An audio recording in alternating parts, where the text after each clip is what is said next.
Sake is here. We meet once more for the sharing of the Word of God. Today I've got a very, very, very interesting topic, a serious one, something that I've discovered as a believer, something that I've discovered as a child of God, something that I've discovered as a pastor, especially in the body of Christ. So today we'll be talking about laziness. Laziness. I want you to know that the most dangerous person on earth is not just a betrayer, but also a lazy person. Munhu ari lazy unofanira kumutya sematyikiro aunoita coronavirus. Munhu iyeye ane capability yekukukuvadza for eternity. I will prove that in the Word of God, but I want you to understand that laziness is something that God hates. Whenever you see Mwari actually exercise a serious authority or shandisa mashoko akasimba on certain areas, you have to be very, very careful with those areas, and also to check why Mwari waka nyanya ku exercise a discretion in those areas. I'll give an example. Pride. The Bible is very, very serious and critical about it. For the Bible says, for God resists the proud. You know, when the resistance comes from God, then it's something that is very, very serious, and you need to look into it with all the seriousness it deserves. God hates the proud. Okay? And God says to the lazy, to the sluggard, go to the ends, you sluggard, that you may learn. Which means that andingapedze mabhatiri microphone ndichidzidzisa munhu ane usimbe kuti usimbe wakaipa chaangatoda kudzidza ndechekuti ngaaende kumujuru anonotarisa masvosve namajuru kuti anoita sei. How do they operate? They gather their food before the rains. They build their own house where they stay. They work together as a team, etc. You are learning from animals. If you are a lazy person, God expects you to learn from people who are not expected to teach you, because the people of the world, they are always up and about. They are hustling. You know, that's why the gospel has become so irrelevant to people. Why? Because those that are preaching it are not practical when it comes to working using their own hands. And over the years, let me say this, the anointing has been abused. People have, overrated the anointing. You know, what they expect the anointing to do is not what the anointing is supposed to be doing. You know, we over-expected the anointing to do things for us. You know, those who came and preached about the anointing, they preached at which the anointing can operate, but it has been misinterpreted over the years, and people are now expecting the anointing to do everything for them. No. The anointing will not give you money. The anointing will not have the job done for you. But the anointing will help you to do things with ease. The anointing's assignment is to help you break yokes of bondage. The anointing basarayo ndirekurerutsa zvinhu zvakaoma.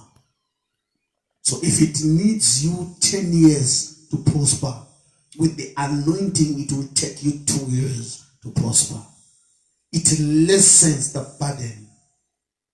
But why kuisa a lot of effort?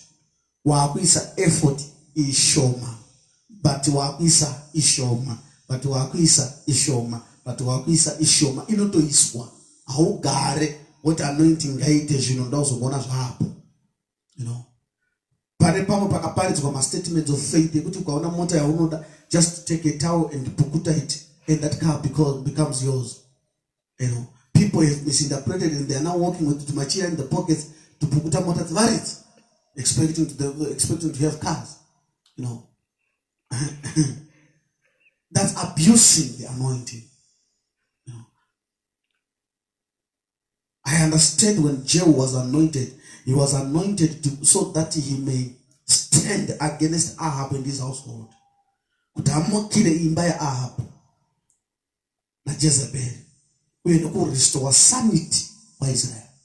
The Bible says as soon as he was anointed, there were certain things that were activated in them.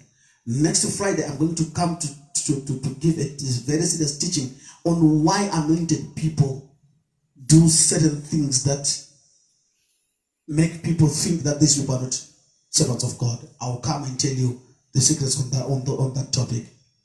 Okay. But now, the anointing should be known. Payakano rest of Amsoroba Jeho. Jewach anointwa. Jinonzi wakasimuka akataka kurida chariot akananga umzinda.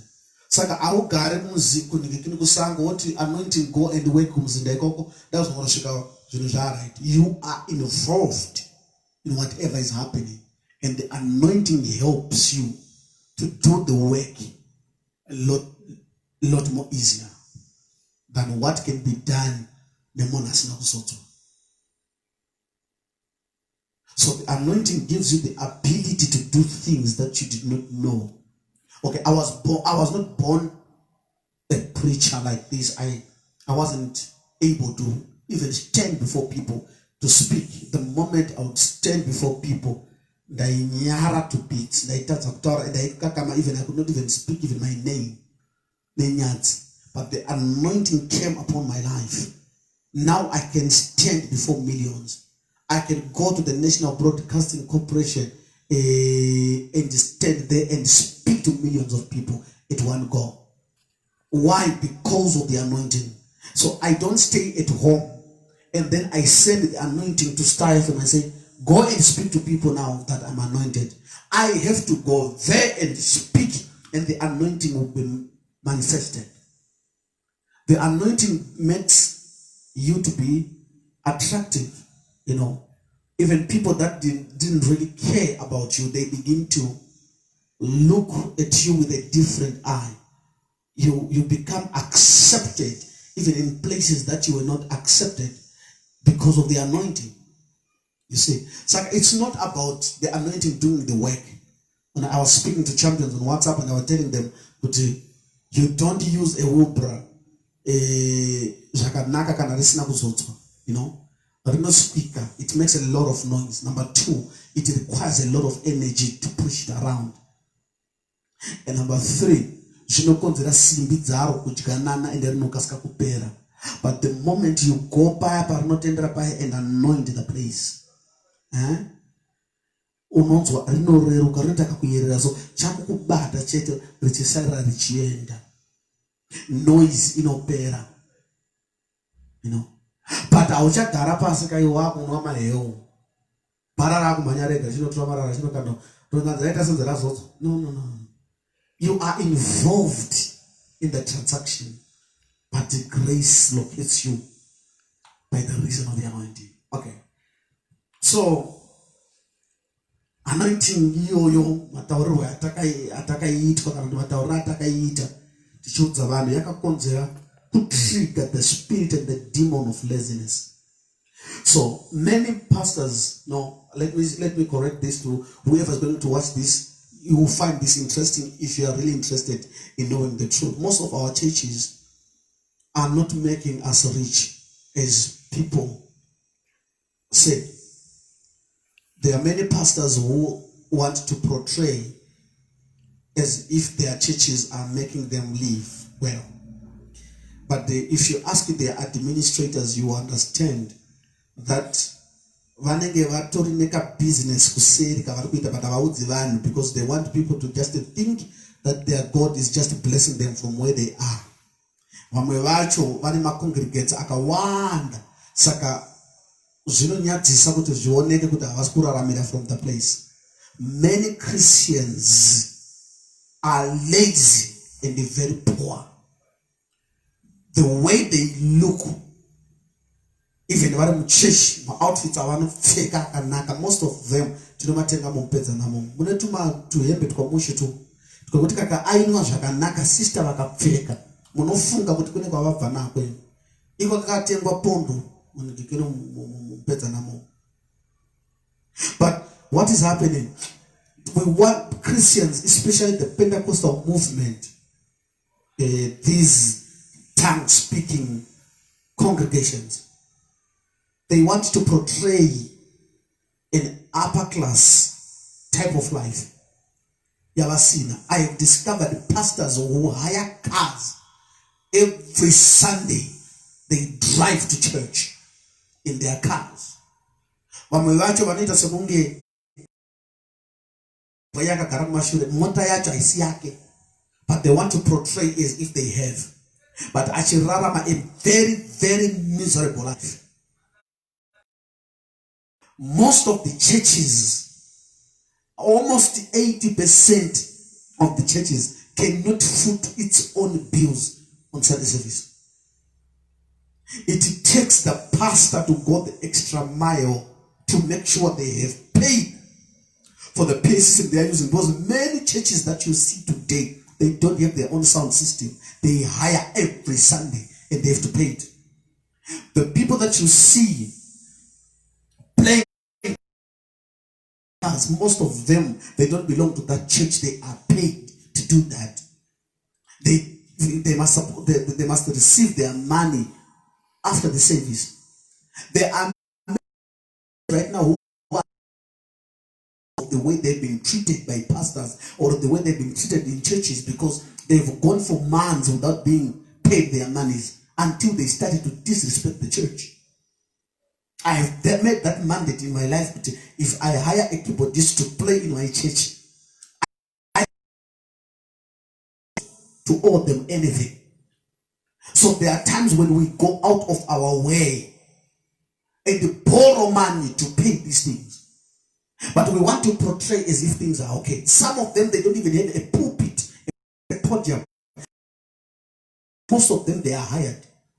Most of them, they are the venue's pulpit. Maybe they hire a venue and there's a pulpit and chairs that belong to that venue. Most of the churches that you know, they don't have chairs. The chairs that you see people sitting on, they are borrowed. They are hired. They are paid for. $US for 3 chairs. $US for 4 chairs. But when people see such setups, the sound system, the pastor is coming in a car and all that, and people are saying, my way, man,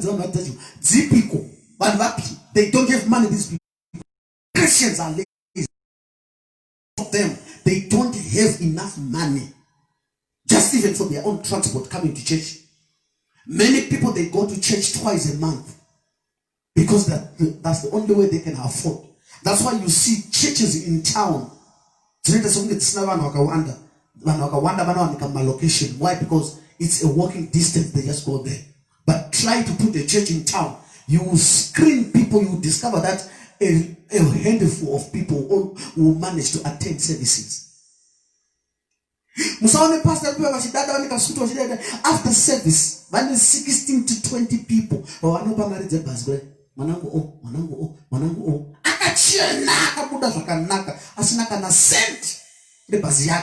And you're expecting that person to put an offering. I have discovered churches where the tax shop of church could I want to change my coins. So that panika pachiparis by evangeli angachipota chinokanda achipota chinokanda achinza akushita pulpit paparidzwa. Go and look into the basket, there's no money.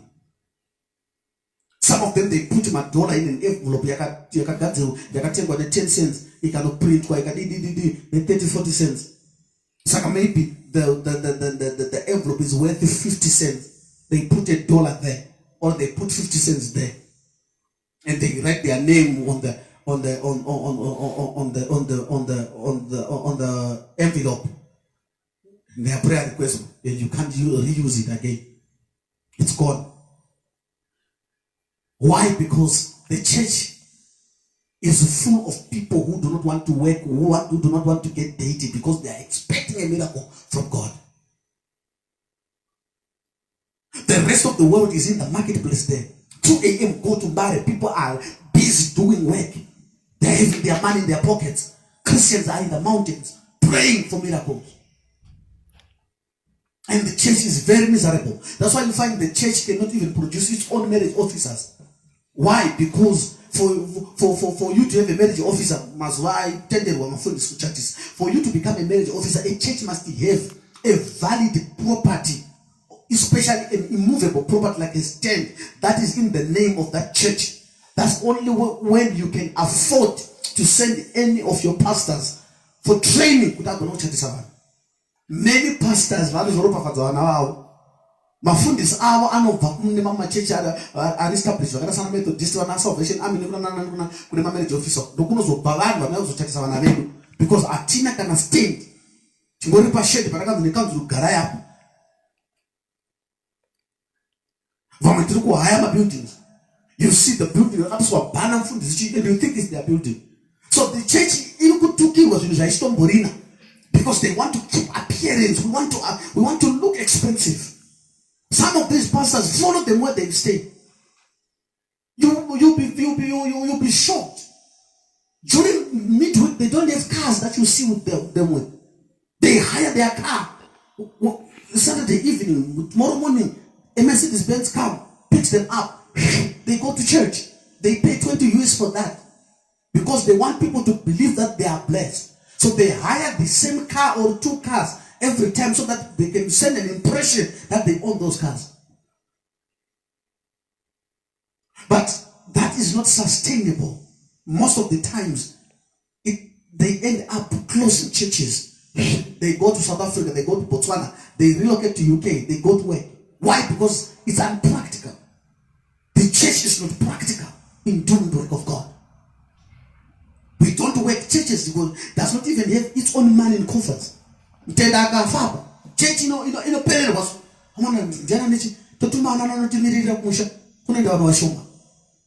the church does not even have money per side. If anything happens, they would make sure to feed and that need. Church, must speak what the hour can take higher. The pastor will go out of his own way to make sure that those speakers have been fixed, those amplifiers have been serviced. Why? Because akuna mari per site. There are many churches that dzinozopinda service after 1 hour, 2 hours.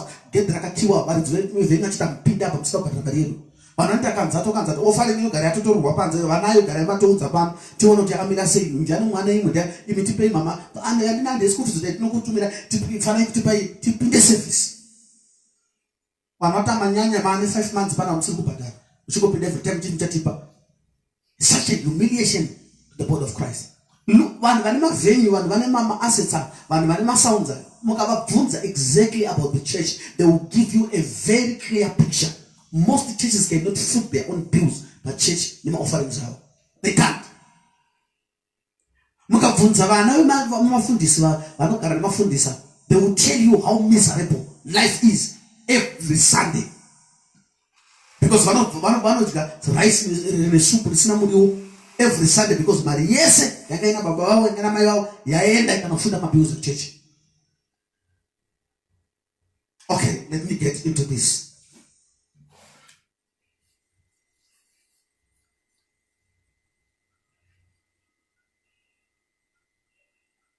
Verse 19 of St. Luke chapter 16. There was a certain rich man which was clothed in purple and fine linen, and fed sumptuously every day.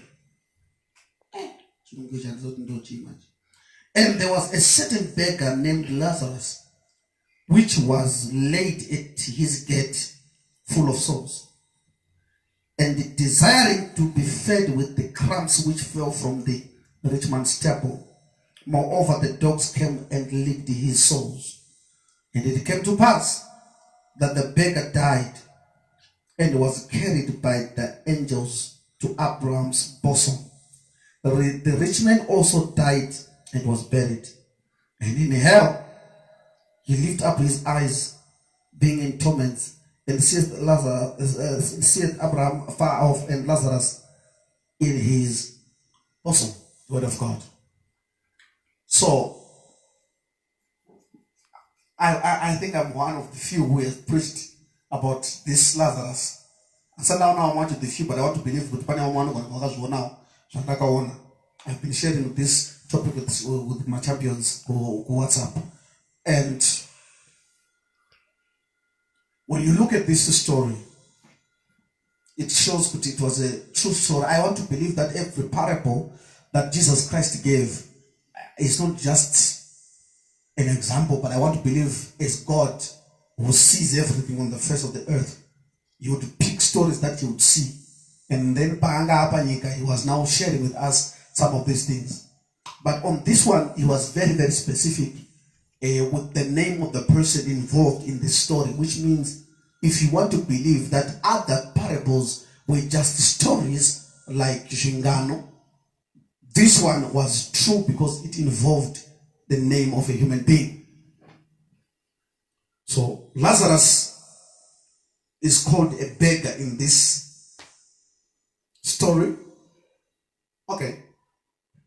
This man was a rich man. Why take us another? Why fix us another? You know. But to get the packet to Kunzirwam on Waipema.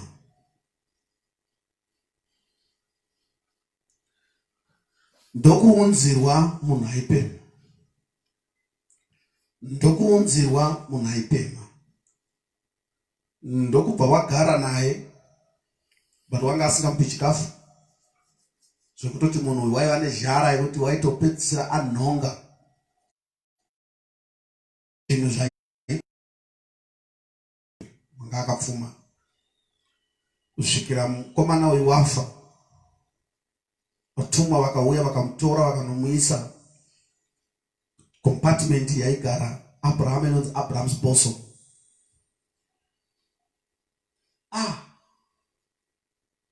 Then mupfumi akazofawo ndikubva tazonzwa kuti wakaenda kugehena. Okay. So literally this issue shows kuti ukasabatsira vasina chinotori chivi chinogona kukuendesa kuhell. This man was stingy. He did not offer Lazarus a better life when he was in a position to do so. And then it led his soul to hell. Okay? That's fine. We have preached about that. Anyone can preach about this. But then we want to look at the beggar today. We don't want to look at this guy. This guy sinned by not giving Lazarus the life that he was supposed to give him. So let us look at this beggar. Let's go. The Bible says the beggar was brought by dead Remfumi. Who brought him there? Who? Saka vakamuunza number one. Vari kutaura kuti vakatarisa guta vachitsvaga munhu wekuremedza Lazarus naye. Ndokuona pamba pemupfumi paripo pakafita kuunza robe rawo. Ndizvo naye. Havana kutaurana naye, havana kumukumbira, vakangomuunzira vakamugadzikira ipapo. Vakatoona zvekuita. Oh, okay. Ngatimirei futi. Akaunzwa, which means haana kuuya. Akaunzwa nani. Okay. Kureva kuti Lazarus. No. Guys, listen. The Bible does not mention Lazarus as a crippled man, as a disabled man. The Bible says Lazarus was a beggar. kufamba anogona, but kutofamba kuti anopema anzoda ipema chivudzi, because he could not even walk on his own to go and beg. It took other people. Right? Kune vanhu vanga vanetawo naye kwangari. Watakomana wemunhu watomutoro kwati tompani mumwe angatiturirewo mutoro unonzi Lazarus. Ukaona wakuita life yekutapidzanwa angambouya kuno ndozoti mabana naye uendeswa uriyo urikuendwa newe. You are the most serious lazy person I have ever known.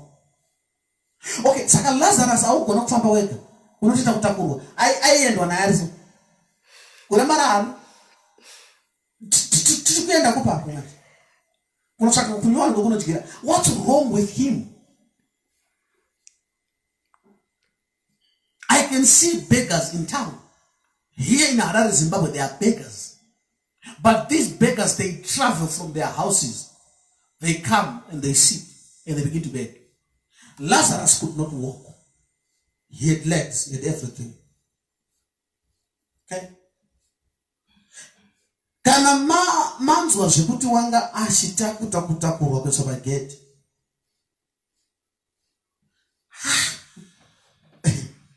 Listen, akaudzwa pageti kwete pamba. Akaudzwa pageti not mumba. But tinozoona zvichinzi Lazarus waigara pasi petafura yemupfumi achimirira zvadonha, kureva kuti zviri pachena kuti mupfumi wakamuvhurira geti, ndamupfumi angasingagire kugeti. Waidyira mudining, kureva kuti Lazarus wakawaniswa access nemupfumi yekupinda mumba yake yaanodyira. Chakazoshayiwa access yekunosunya umusuwa wemupfumi handei nayo. Saka kureva kuti mupfumi wakatovhura gate, one day amuka. Watsambashatsa jinimbi, ngashandisa jinimbi ye. Jinimbi wangu muka kuseni.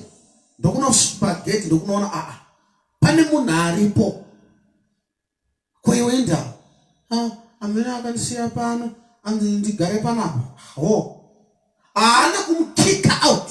Wakamutora akamupinza mumba. That's why ane access yekutonosvika patemple.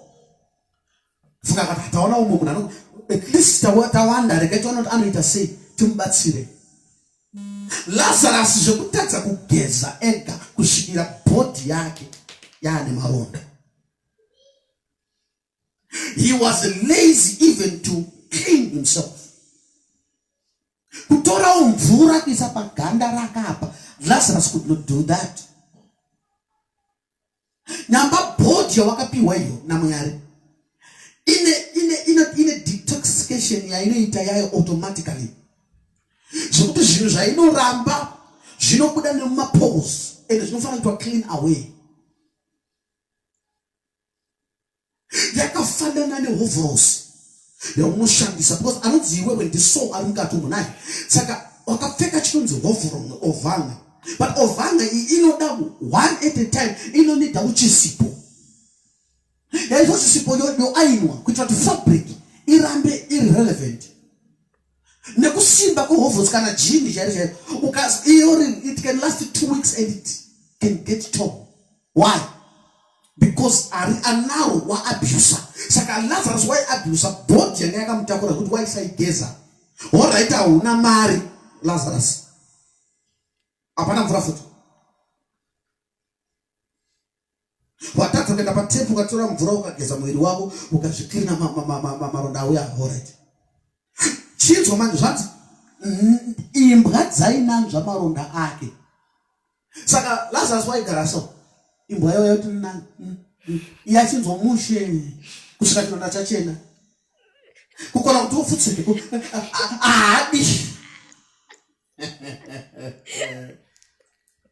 we were meant to continue sitting together, but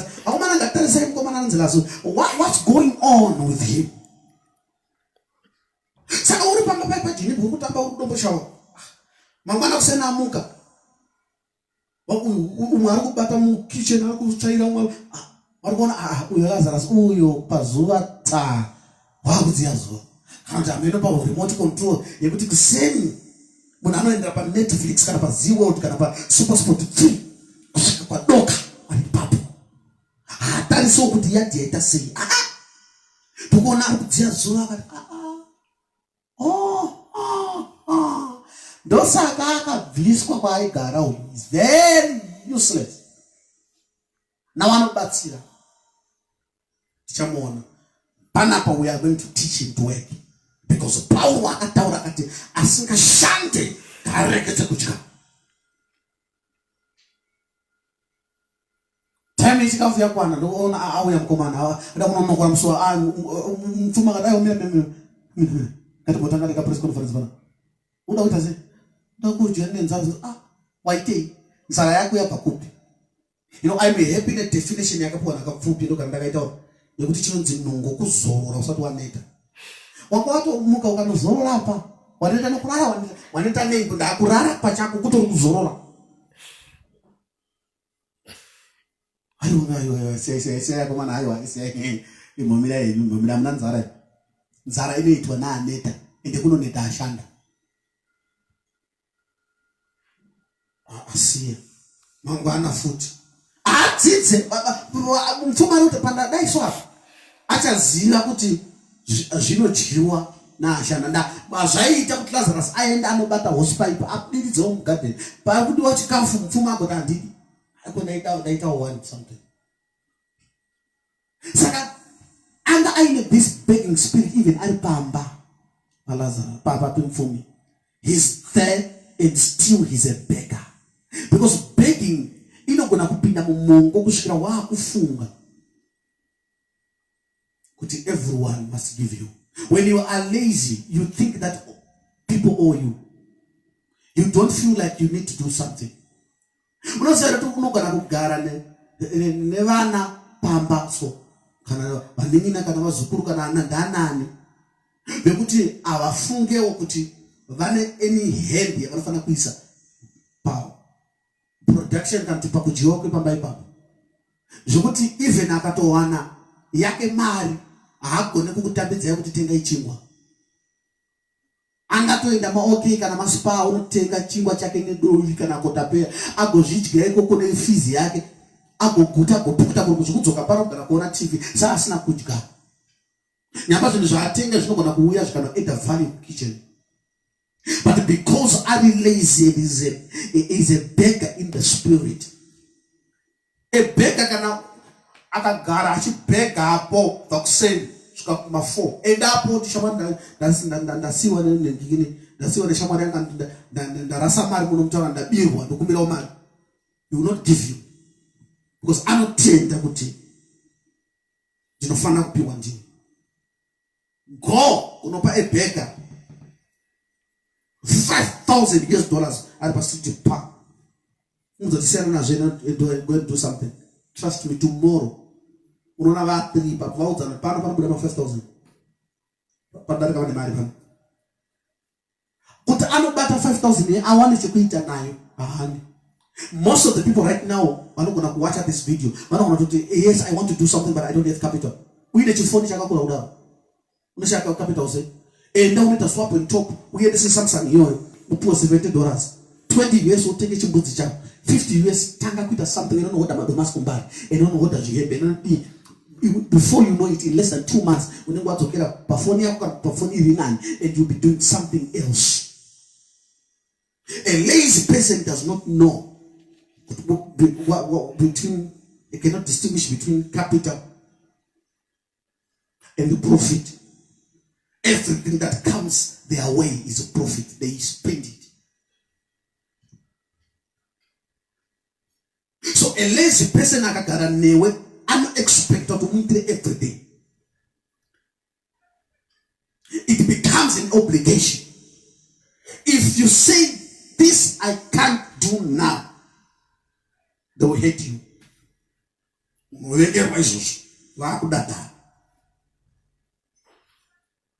Unozviziva kuti vanhu vanoita chijairo chekuti ndikati alright, right now every month I'll be giving you $200 mwedzi vanoti ndaishaya aundide ndakaexpecta mari yangu mari yako yarini. So Lazarus is expecting food. aimwa food instead of waking up mind make kuti pana do something to which akatogadzira kaplan kake kekunogara pa perspective. Look at that. Achimira zvodaona hoja. Lazarus, are you really serious? You are lazy to that extent. And the Bible says he died. And I want to believe, though it's not written in the scriptures, but I want to believe that this man died before his time. He died young because the way he was handling his own life. My friend, the moment you are 18 and above, you must know that it's now your duty to see that your life is on track. Do you think that God created you?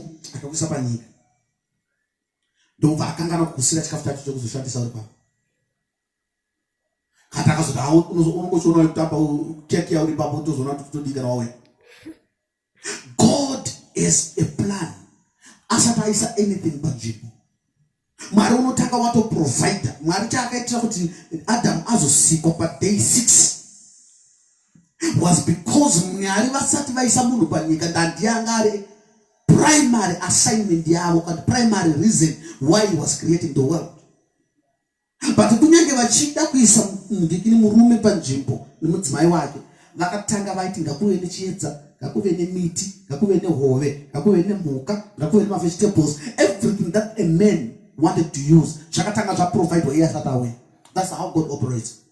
Mwari vakatanga kuti hey ndide kuda kusika munhu ndobva umbomba kuti ngafemera mweya vanzigara iwo osara kuti ndochikeiko pana Mwari akati okay ndikuya mangwana ndozokusotera. No. Mwari vakatanga vasota zvavanga vachida kuti munhu azoshandisa. Munhu ndokuzousiku akatosvika akatoiswa mugadheni mune zvinhu kare zvikanzi chirima udidi kureva kuti kushanda is not a case. Satana asati auya kuzodzingisa vanhu mugadheni maishandwa zvinonzi akapiwa gadheni kuti alirime nekurichengeta, to till it. The first profession was gardening. But baba vanogarewo pane chisangoso kuti uende kumukuru wemba kuti ndokumbira maseeds chengero maseeds ndongotikira something here. It's just to be useful. Why is it that vanhu vanogara nawe vanotenga uroyi painewa? How possible is that? Okay. And then Lazarus died. I am afungiro angu inini hangu kuti kana munhu achinge afa kunoendwa mushoko rapazvirimo pateka nditi nhasi aya mafungiro angu ini kuti it's either unoenda kugehena waita kubasa ako ndabasa ako achaita se anokuteera kana unoenda kudenga panguva ikwakwa kune inonzi paradiso. It's either unoenda kuparadise kana kuti unoenda. Patukaverenga shoko rinotara chiti wakafa, vatumwa vakauya vakamutora kurati haana kuenda, kurati paakafa akaramba ipapo paakafira ipapo kusvikira Jehovha akataomana mukatefita manyema muchiti Lazarus unouya kuno hawi ene unotora mukomana ndosvika ndokwanza handi ndokuendwa naye ajaira kutakura nekudenga kwese akaita kuendeswa pinda mabasa ako unokuteera akuna. Jesu akati ndiri kuno kugadzira dzimba dzokugara dai zvisizvo ndaikanda kakudza kuti kune dzimba dzedu isu vamwe zvandiri kutoita so chitina chiri kutowedzerwa paimba yangu mafungiro angu aya. Lazarus akasvika kusina nzvimbo yake nekudenga kwese vanhu vachiziva how dangerous Lazarus is. Chakuradza danger yake vakatya kuti ndifunga naye Elijah vaingomutaura ngeno tikaita zvokutamba naye tikamutora unopedza wadzingwa kuno agariki naye. Baba Abrahama baba wemarudzi ndakati ko ndewangu mwoyo kure chuya kuno ndokunogara kubosomu kunonzi kwaAbrahama. All right. Ndokubva mupfumi afawo ndokuenda kuhell. Right. Ukachitarisa mascriptures manje uchaona kuti kuhell kwaaenda uko reason yehell ndeyekuti wakabata rafu Lazarus. Mupfumu uyu ndiwo baba vaLazarus here? Aiwa. Ndiwo mukoma wacho? Aiwa. Ndisekuru wake? Aiwa. Ndiani wake? Hapana wake. Saka chii dzakangomuunzirwa nani? Uri kuona here kuti mukabvisa mupfumi musituation, mukabvisa Lazarus musituation yemupfumi, mupfumi haana a sin iri recorded yekuendesa kuyewa. Kureva kuti munhu ari lazy ane capacity yekukuendesa kugehena iwewe unogara naye, iye achienda kudenga, iwe uchava bitter naye. Saka the moment you become bitter, you can't hear God and God can't hear you. Already bani mukaha iwe muna mga ndapani munhu wakumoteta life yako chete. Lazarus kungodarika kwaakaita nekuba kwa Jinimbi wakaguma kugehena. Saka kuvhura kwakaita gedhe paya kuvhura gedhe rake regehena rinonzi Lazarus. Why? Because shoko raMwari uye not to judge them. But tiri vanhu kapane paunongoshotora of what value is this person to me? Ndiri kuno John ndombotumira kuZimbabwe every time ndikasatumira ndoyengwa ndokwai wakunikira wagarika takamuchengeta achienda kuchikoro. Lazy people think they own people.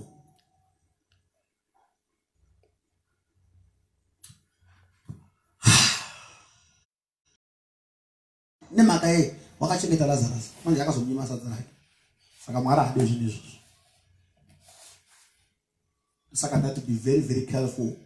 You must be afraid of a lazy person, afraid of coronavirus. Why? Because coronavirus inogona kukuuraya hako but unogona kufa uri mutendi. But a lazy person paunofa you go to hell because you are this evil person. Saka kune vanhu vakanaka vanoguma vaipa nekuda kwevanhu vanoaccommodate mulife yavo. You accommodate a liability, you become so bitter, you become so evil. Wickedness yanga yakawanda isini active mulife yako inoactivate nemunhu ane nungo. Anounza kulala mulife yako. And a lazy person anokonzera kuti urasikirwe nezvinhu zvinokosha. Sava naiye. Prophet Jonah vanopuwa assignment kunoparidza kuti is not to go there. Saka uri kuona here kuti kutuma munhu ane nungo kuzvituma. Unonzi kuzvituma. Ndanungo akusi kuti hauna zvauri kuita chete. ZvaLazarus izvo. Kutova nezvauri kuita but zvisina basa. Zvisina result yazvinopa. Munhu anogona kuita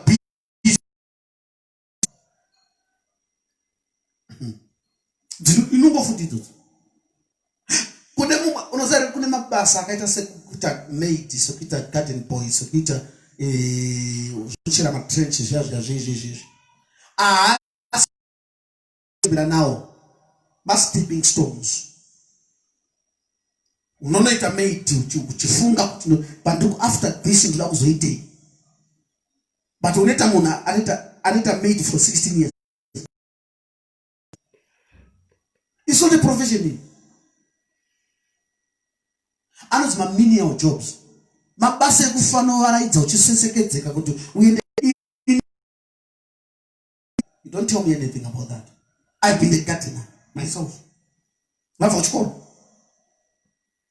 worked in the industries. But you must be having a vision. They were stepping stones. Sakuna dzimwe nungo dzekurambira uri pa one position yezvinhu. I'm not just speaking. You've been at that job as a secretary.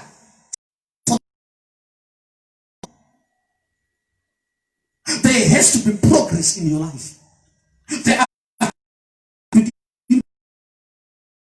no, the real deal about my life. I want to advance myself.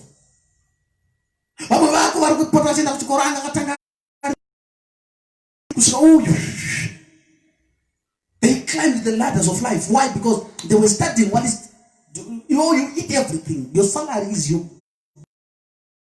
eat everything. Your salary is your seed. It's something that must help you. What time be $300? Don't stay in $300. You can't afford it. $300. Don't stay in buy $200. You can't afford it.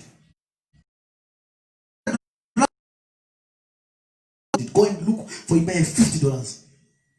You use $100. That's 150. 150 should take you to school. Should train your hands. That 150 must order something and improve yourself. Saka kutombogara panzvimbo 1, even uri general manager pakabhanisiri yako. You're a lazy manager. Why are you still there? Are you saying you are everything? Everybody is reporting to you. I'm sorry, make money. You start your own things. Are you serious? You're a demon.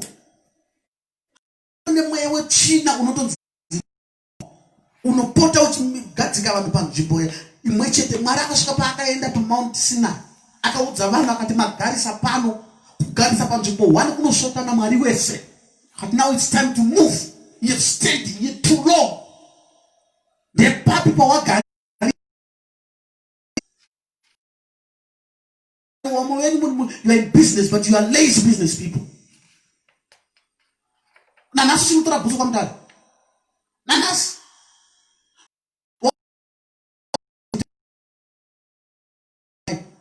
You're not serious. Why find you want to come right now? You must think.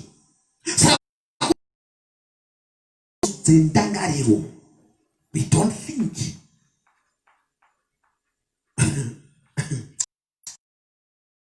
Yes. Mwera ukufunga ndoitei pakiri panapa.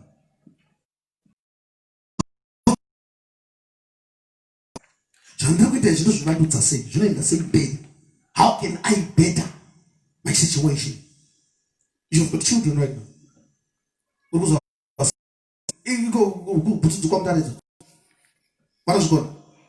Why don't you create a certain empire for them?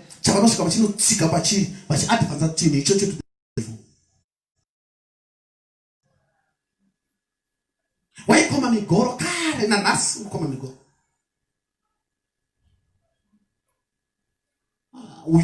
Why can't I wardrobe? 2006. And asking what you got the wardrobe, you come. By now, by the director. Indiana got that in Japan. We don't do this. It has to grow. You must ask for grace for that. If us wake up. You're supposed to be there. You must be able to create employment for other people. Why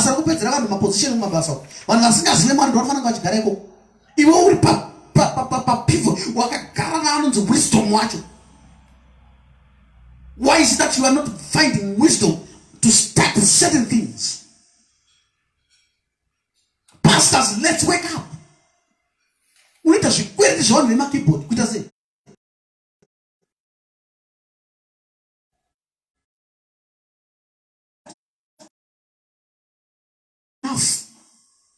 Because you are blessed. What are we utilizing them for? Those blessings are real. When the man of God unleashes a blessing, it's a blessing indeed. Don't joke about it. Use that blessing to advance yourself. Jonah is assigned to go to Nineveh. He chooses to go to Tarshish. And you know what? Lazarus waka costa mfumi. Yagana odeka mfuma hana. Nekutanga aina Lazarus. Same thing nevanhu vakataura Jona. Zvinotodzi wakatonorara munhu kiri mukati. Kune mhepo yake, mhepo yacho. Vanga vakuadhirisana nemhepo yake ndiani? Vanga vamutakura abhadhara pondo. Ava vanhu ava ma-business, vatenga ma-perfumes, ma-spices and everything. Vachinotengesa kuna Natasha, vanonohodha zvinhu kuna Jesu, vachinotengesa kuna Natasha isho. Vatarigete kuisa akapondo muhomo. Pondo yakava costa thousands of dollars because of a wrong person. Umwe nomwe akunamata kuna Buddha, umwe akunamata kuna nani, umwe akunamata kuna charamba. Vakutora zvinhu vakurasa mvura kuti chikepe chireruke. Zvaramba. Vanzi mhepo ndokutowedzera. Umwe ndopa akazodzika pasi akati ataurara manzi aumatine zvanzakarara. Imagine paine storm yakonzerwa naye iye akarara. Vamwe ndo vatadza kurara. Ene munhu konewo inda uchirara panguva yakadai so. Pepo kamai.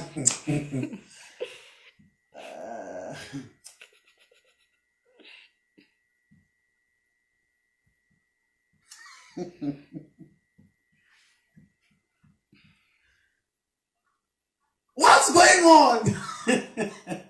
That's Jonah for you. Zvanzitukufa ingokarara. Namatawo kuna Mwari wako pamwe. Vamwe vese vanamata una Mwari wako hapana chachinja. Zvikutowedzera. Tikutowedzera imwe mvura mukati muno. Tarasa zvese zvatinazvo.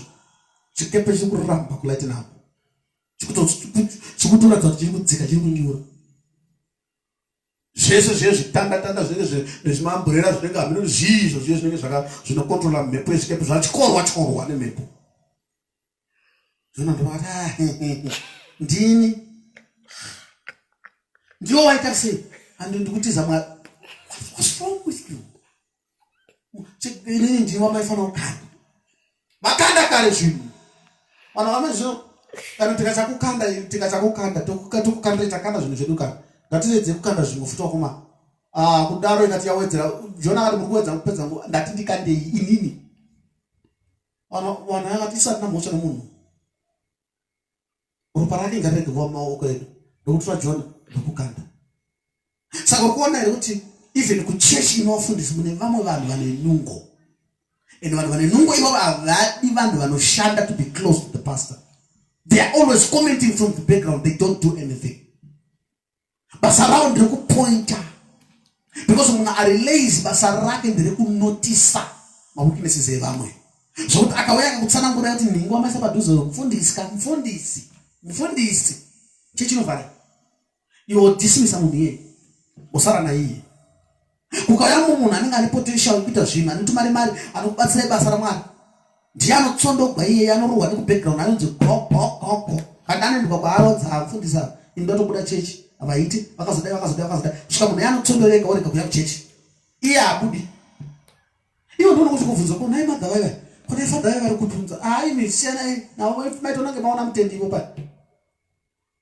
Indakatozviona vanhu vaiva vane zvavanga vachitotsvaga kwavakada kudonhedzai munhu waMwari. Isu ngatifambeni vanofamba.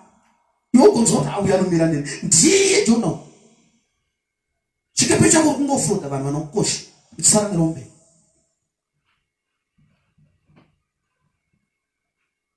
Bhaibheri ukatora kuti achingopinda mvura ndokubva nehove ndokubva atanga kuendwa naye kwakaoma. Aiwa ngatinasa tikwendeko ngatirei wakomana vezvikepa. Imagine wakakweretesa vanhu, wakapuwa mari dzevanhu. Uchinotengera box nemaspices. Umwari kuti uende ndiudzirewo chakati. Zvinhu izvo zvomatora mukakana mvura. Bhodhi ruda repair. It's a loss. Loss yabva kupi? Matakura munhu. Arikuenda kusiri ndiko. Kojona matatazizera tu vanhu zvinoona vanhu zviye. Same thing. Lazarus akaenda kudenga. Wakutodada ari kuseri kwaAbraham achiti unokaura waija uchidi nyima. Jona uyo wakutoparidza kuNineveh. He had a successful mission. The whole of Nineveh including madongi nemabhedha akatendeuka apedza kuparidza kwaabva kwakoza damage serious. Haana kuita munane wekurestore zvinhu zvavanhu.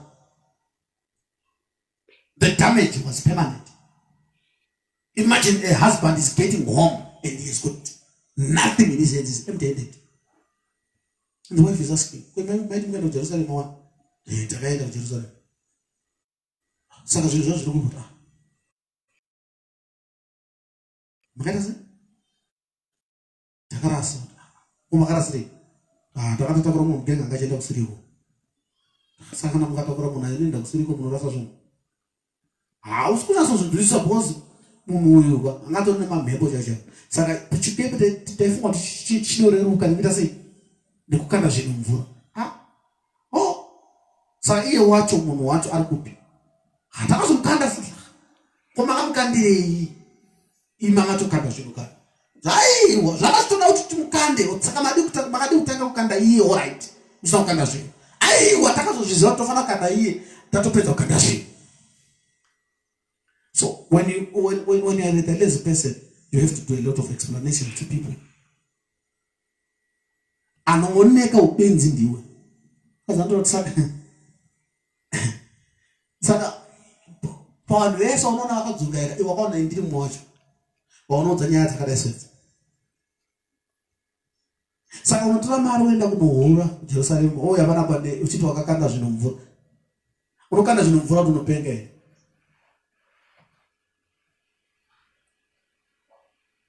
Mina ndikupepondo yacho yemunhu akabhadhara andipondo toda zvinhu wakatora mari yese pano wakatora mari dzavanhu wacho mwedzi wechaos yese iyi yakurambadisa vanhu pana apo akunivha kuvavhangeri autotyiwa autobhigwa apo kune profeti wako. That's how dangerous lazy people are. They leave you in trouble. Unapogara nevanhu pamba pangu, sit with people. I lost a lot of things which did not belong to me. Awuya akanga na phone yake ya disappear, wawuya wasiya boots that disappear. I had to pay those things. Sell my phone. My phone was quite expensive than those ones. So I had to sell my phone and bought phones to restore Katsakato. Because I choose for a game. Mama.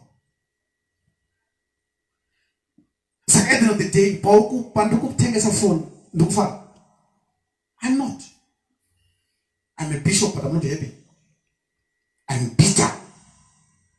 Marika kasani batsira ndotadza kuswa. Accommodate certain people. Munarungu yenda kasiya butsu dzangu pano. Makadzona wari bishop dziya. Tarisa dzimo kudaso abuna. Ndakadzona ndedzira ndinge adzike dzakatengeswa. You buy food. Unosiya change what idea fuel. Kana kukwira makombi. Apo. Iyo fuel yacho unoishaya. Kumari yato hakuna itora pataipo. These people, they can't use their own hands. So whatever they see, they have, whatever they've got access to, they seize those things. And it will cause you bitterness. I remember tilipambana azimai ndivana saka takatenga mambaira tikata so atina mari yechingwa mangwana will use mambaira for tea. So takazara mazipoto maumbaya bigwa maraisa. And the next morning came manga masara mambaira 6. Umarugo yakati deda muna mambaira kukura kwa shiko njana zaenda kupi inandisi kutarisa so apana kana afitwa kuja mambaira tacho bana kacho bata sipo mambaira tacho na nasi so watuze utoparidza nyaya andizo dzakachiwa nani but mbabera dzakachiwa ni makristu vanasangana taigara nawo nevedu andizivi pakati pavo ndiani akatora but someone took atora ana kuti ndaguta mbabera usiku andina nzara don't count me munhu wese ane nzara nda kudya ndosaka muchizoti vakati vafundisi vakaipa ana vaifundisi vanokonzerwa bitterness by lazy people who are around them. Kana mfundisi, you don't help, you just ransack the whole place, you take what you want. She's not the one who is called. Your pastor is the one who is called. She will not be patient enough with such nonsense. So she will grow in bitterness, and she will not want to see people in her house. And the people who will hate her. I'm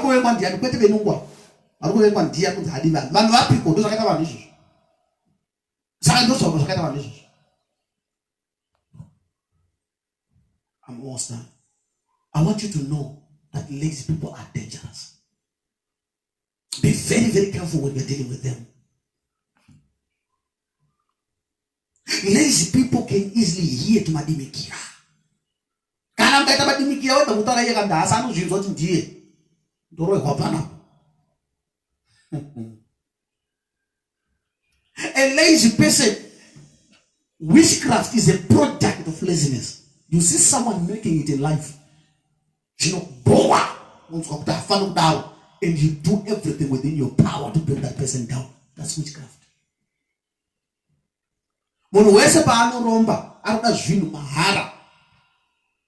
And I was around family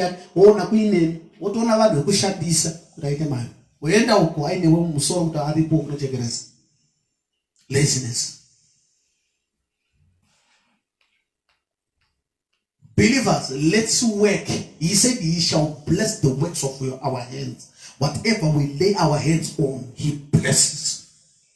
That's the right gospel. Let's teach our people to use their hands.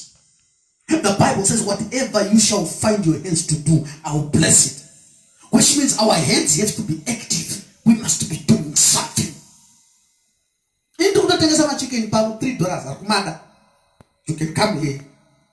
Call me. We have in books. We will deliver them to your place. I come. Jehovah them and down matter something. Jehovah. When Moses was at Mount Horeb, God asked him, what do you have in your hands? When that woman who went to Elisha and complained that the husband was also a prophet and he died and he left a lot of debts, Elisha asked her, what do you have in your house? Said, I've got a few oils. Okay, gather my drums. Everything, every container. Gather, I want you to sell. I don't think you must also be part and parcel of it. You must do something. It's not always up to you, but it's also not always up to God. There's a team that's why change about 2 ways. But to cross your eye. Communicate, direct contact with God and contact with humanity. Let's work. What are you doing, Pambai Papa? Go and ask. 10 years I want to do something and do something. Return that 10 years and begin to multiply. Cover area chingwa. Cover madomas. If you are a wife, make sure that your husband is doing this and you are doing that. Your husband can add discipline. My man was quitted, but because I was a woman from a chenica movie, but you were away the think. My connections are in the matter. We won't you net out to Saga. To shut my connections, go and sell something. Do something. Let's not just lazy around right now. Coronavirus, pandemic, lockdown, whatever it is we are going through. It must help you to reflect on your life. Begin to think and begin to have ideas. After lockdown, everyone is on their toes. Because you can't pay. Do not appear before me empty-handed. He is expecting you to work and come before him with thanksgiving. Go there with an offering. You must use your hands. Those things will not come by miracles. They come by you working with your own hands. Because God is going to bless the works of your hands. Those hands are not cursed. Those hands are blessed. They must do something for something to come up. Are you hungry today? May God remember you, but make it a resolution from now. I'm going to be doing something. I will not be a lazy person. I will not be a liability to anyone, and I'm not going to send anyone to hell. I'm not going to cause anyone bitterness because of my leg.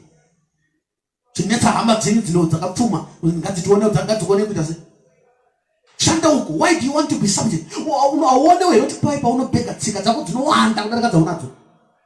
Because begging, you know, ukuzvinenepisa stereki nombozviona kana bhatiri rapera pamota une auto uchikumbira kujambwa matitsika idzodzo. Baba makadi auti baba uchikara 17 baba makadi ndangachikumbira kujambwa mune majamba ero mugare ndachigara nebhatiri risingashande so bhatiri acho aya akadhura. Aiwa mdana unoda kupisira mota yangu yacho. Aiwa no hand, I will be very careful. Uri mota yacho iri papa apasera unoita munhu so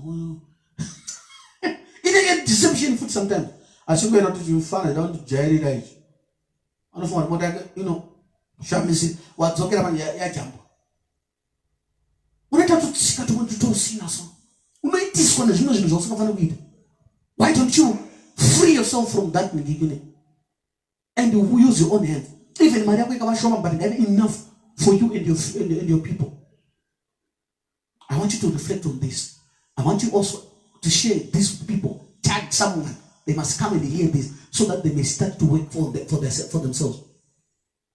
Varikunyika kunoita zvinhu vanoenda kudzinanga nekumaprofita enhema kudididi vachinoita zvinhu vachinodidi but uchiona even vachiisa divisi vari pashopu vanenge vaine shopu vari kuisa havo mushonga nemuteuro pashopu but vainayo shopu yacho.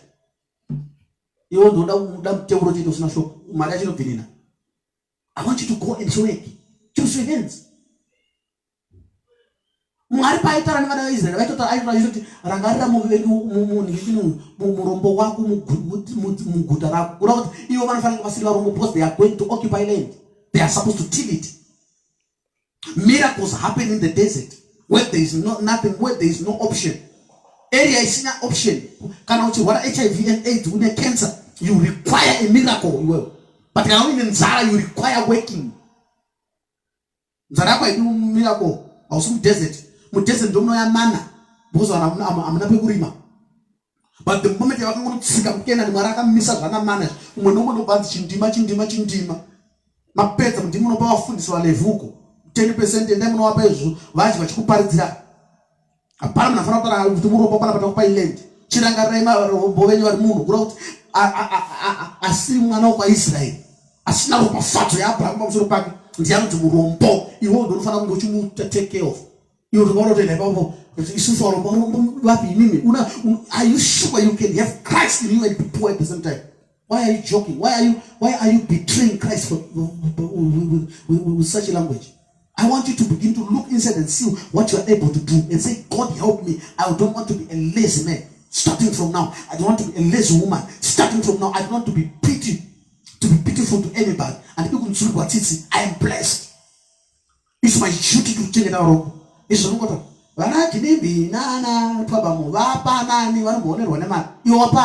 it's your duty to take care of the poor. When God was speaking to the children of Israel, He was speaking to His own children. You and me, He was speaking to them. So that we can take care of the poor. The church right now was supposed to be in the forefront taking care of the poor. Whether you have whether you have NGO, dribbling international ministry. My father win the Mari, you check it out, Wakasina. Bishop Musa and City Gate, Yao, Mufana win the Mari, you check it out, Masina. You went in to Basare, Doctor Sana, and Achi we are blessed. We are supposed to be using our hands and have enough for ourselves and our children, and also have a surplus. People of Vasina.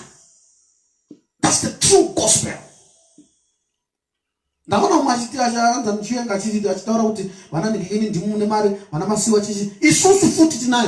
are supposed to be having money as the church of God. If we are saying God blesses, we must be the ones who are blessed. We must demonstrate the blessing of the Lord with our own resources. It has to be us. That's why the Muslim community was about to take over the education sector in Zimbabwe. My Muslim, they are serious people. They use their hands. They work. So that they will go to the Ministry of Education and Culture and say, we are going to be providing my boreholes, and build some blocks for school. But without van having scripture union, but it's so Islam as well. Government is not a church. You know, who defend their faith in Christ. They will just go into their books of Vunzana, law. Could describe Islam? Is it a threat to national security? Or not? It's not a threat. Or it's okay.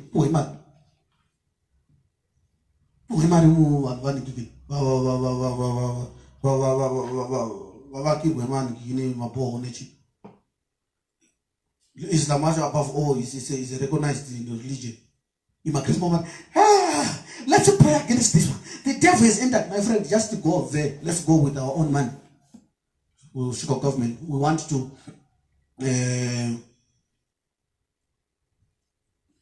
build A, B, C, D and do this, but capacity Sojana Islam is also Bananga this Shokorama, Kappa and a lesson, you know, to this Bible knowledge. Shokorama Chai. I don't want to die of food. Is it a threat to the national security? Go ahead to do it. So let's see the prayer. Yo on things that require money. Government does not look at things the way you do. They see could develop benefit achieve in that benefit day. The Christian community has to wake up and begin to be useful so that we may be respected by the world. Vapfuma avana kubvisa masanitizer, avana kubvisa maventilator, and isu takabvisei atina chatakabvisa but tichitautira kuti vanhu vemunyika havana stopa, havana blessing. Imune blessing makaita. Let's work.